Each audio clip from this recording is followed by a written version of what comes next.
Assalamualaikum warahmatullahi wabarakatuh. Senang sekali pada kesempatan kali ini kita berjumpa kembali untuk sharing tentang mata pelajaran geografi.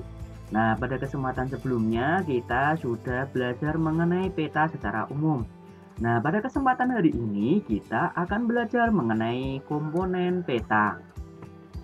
Nah, selanjutnya saja kita bahas satu persatu mengenai komponen peta.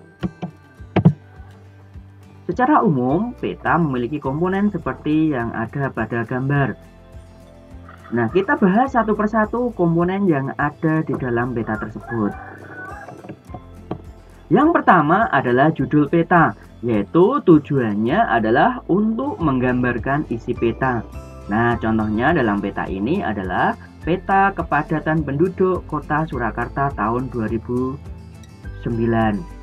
Berarti peta ini menggambarkan kepadatan penduduk yang ada di Kota Surakarta pada tahun 2009. Komponen yang kedua adalah skala. Dalam peta biasanya ada dua tipe skala yang ada. Jika dalam peta ini adalah peta skala angka dan peta skala grafik. Nah, di bagian atas ini 1:70.000 dalam bentuk angka itu adalah skala angkanya. Kemudian yang bawahnya adalah dalam bentuk skala grafisnya. Kemudian ada juga yaitu skala tulisan yang ditulis seperti 1 cm di peta sama dengan 50 km di permukaan bumi misalnya. Skala ini menggambarkan perbandingan antara jarak sebenarnya dengan jarak yang ada di peta. Kemudian yang berikutnya adalah arah mata angin, yaitu untuk menunjukkan arah pada peta. Biasanya U ada berada di atas atau arah utara berada di posisi peta di atas. Kemudian berikutnya adalah legenda, yaitu berisi keterangan dari simbol peta.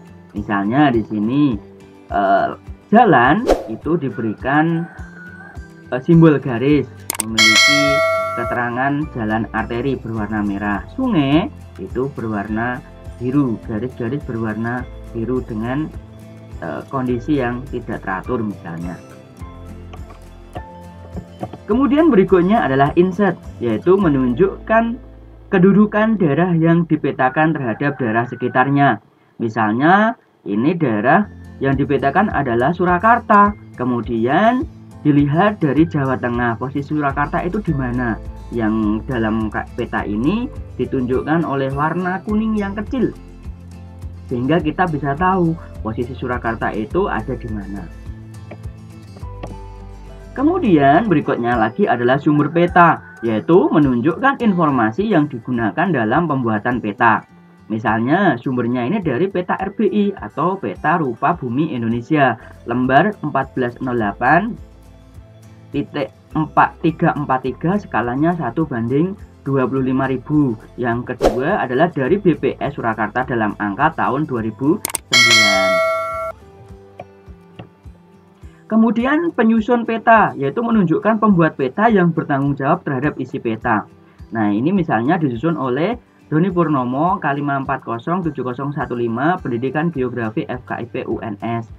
Nah, ini menunjukkan bahwa pembuat peta itu adalah salah satu mahasiswa pendidikan geografi di FKIP UNS.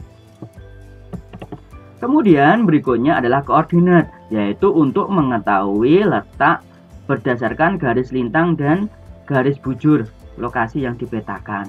Nah, misalnya di peta, nah seperti yang dilingkari hitam, ini ada garis lintangnya gitu ya. Kemudian ini ada garis lintang dan garis bujurnya di sini. Nah, bisa dilihat dalam yang dilingkari warna hitam ini. Kemudian berikutnya adalah garis tepi, yaitu untuk memisahkan peta dengan informasi pendukungnya. Jadi kita akan bisa membedakan mana peta, mana informasi pendukungnya, sehingga diperlukan garis tepi. Kemudian berikutnya adalah simbol peta, yaitu tanda atau gambar yang mewakili kenampakan permukaan bumi di suatu wilayah yang termuat dalam peta. Misalnya di sini ada simbol jalan berwarna merah. Kemudian ada simbol kepadatan di sini dalam bentuk luasan, yaitu berwarna biru tua hingga muda. Kemudian di sini ada sungai juga yang berwarna garis-garis yang berwarna biru. Terima kasih sudah menonton video ini, semoga bermanfaat. Jangan lupa like, subscribe, dan share video ini agar lebih banyak membawa manfaat. Belajar geografi itu menyenangkan.